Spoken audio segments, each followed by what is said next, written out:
Thank you, Concordia, and I will start the same as Deputy Kilo Flynn in congratulating you to your new role. I think Minister is the first chance I have in congratulating you. I look forward to working with you going forward, and knowing your history, and it'll be easy to work with you, from what I've known here. This new law, Minister, is a response to a Supreme Court decision from January 22nd, 2024 in the case of John O'Mara and others against the Minister for Social Protection. John O'Mara lost his partner Michelle Beattie to cancer and COVID-19 in 2021. They had 3 children together. Since they were not married, John could not claim the widower's pension, contributory pension. I too would also like to pay tribute to John O'Mara and his family, and I fully support naming this bill in honour of his partner Michelle. I extend my gratitude to the Minister for bringing this legislation forward. We in Independent Ireland are committed to assisting in any way possible to ensure its successful passage. Similar to John, I had a constituent who tragically passed away after battling a severe illness. His partner of 20 years, with whom she had children, her partner, I should say, with 20 years, whom she had children with, was unable to qualify for the widow's pension. In this day and age, it is unacceptable that such situations occur. This legislation must proceed. As families endure significant hardship when a loved one dies, they are confronted with the shock and the grief of their loss, the impact on their families and the children, and the daunting task of organising a funeral, often for the first time. They face the emptiness left behind by the deceased, while bills and expenses continue to accumulate. Additionally, the partners are left without the widow's pension. Therefore, I welcome this legislation. While discussing pensions and the social welfare bill, I believe we are unduly harsh on our senior citizens, Minister. Although some may not have sufficient contributions to qualify for a contributory pension and instead receive a non-contributory pension, they are penalised for leaving the country for a short period, such as a month or 6 weeks. I have a constituent who has been very ill for much of his life. He is currently recovering from surgery he had in Ireland in late December. I met him in my clinic a couple of weeks ago.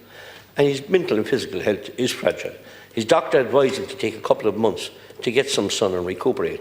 Upon his return to Ireland, he discovered that his pension had been stopped. This man is 75 years of age. That's an astonishing attack on a 75-year-old. You'd think in this day and age that there should be an understanding. I said you should be able to go for the country for a month or 2 months or 3 months, even if it's a break with family or whatever abroad.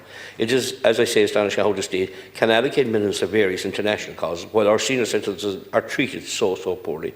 I previously stated that the state will pursue individuals to the grave, and I think this needs to stop. While we all understand the need for fairness, there is no sense of fair play when an elderly man, following his doctor's advice to seek a change of scenery for his health, has his pension stopped. Another elderly constituent recently approached me in great distress, reporting that her life savings had been taken from her. She was approached by a local individual who promised substantial returns on an investment in his company. Between herself, her husband and her son, they invested over $500,000. They have received nothing in return except approximately 3,000 emails over the last 3.5 years from the individual promising that their money is forthcoming. Just for facts, there are 2 other men also involved in the scheme. This constituent has conducted extensive research and discovered that hundreds of people have been similarly affected by these 3 individuals and their scam. It appears that they set up companies, go into liquidation and then move on to establish new companies. They offer clients loan deals for their investment, which are documented but ultimately worthless. Many victims feel embarrassed and are reluctant to take action, but this particular constituent is determined to recover her money. I too am determined, along with my colleagues, to get to the bottom of this scam. I am raising these issues in relation to this particular bill to alert people to the scams targeting our elderly population. This bill aims to protect vulnerable individuals, which is why I'm bringing this matter to attention now. The individuals that has been taken to the court by many victims, but the case has been adjourned on 4 occasions by the judge. This is only the beginning for me. We must try and put a stop to this constant taking advantage of vulnerable people and their monies. I also have another group of CI pensioners have again been in contact with me in relation to their issues with their pensions, and they want to know what this government is doing to protect and help them. Up to 2008 CIE pensioners were awarded increases to their pensions in line with pay increases to active staff. No increase in pensions have been approved by the CIE board since 2008, for 16 years, despite repeated requests and representations. The majority of CIE pensioners who are members of the 1951 scheme have no other income, and they do not qualify for the state pension because as public service they paid Class D1 PRSI. This was not a choice when they joined CIE, it was the only option. Since 2008, the Consumer Price Index has increased by 20.8%. The state pension has increased by 24%, before adding the living alone allowance and the fuel allowance.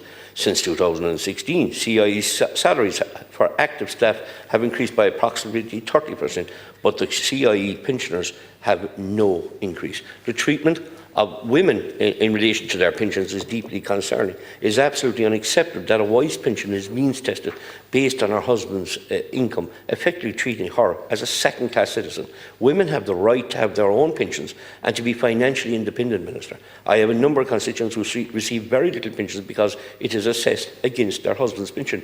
While this may be acceptable in households where both partners are content with the arrangement, we know that this is not always the case. In some homes, this situation leaves the wife financially vulnerable and potentially subject to financial abuse by her husband. On a final note, I would like to thank again John O'Mara and his family for their courage in helping to bring forward this bill. Thanks.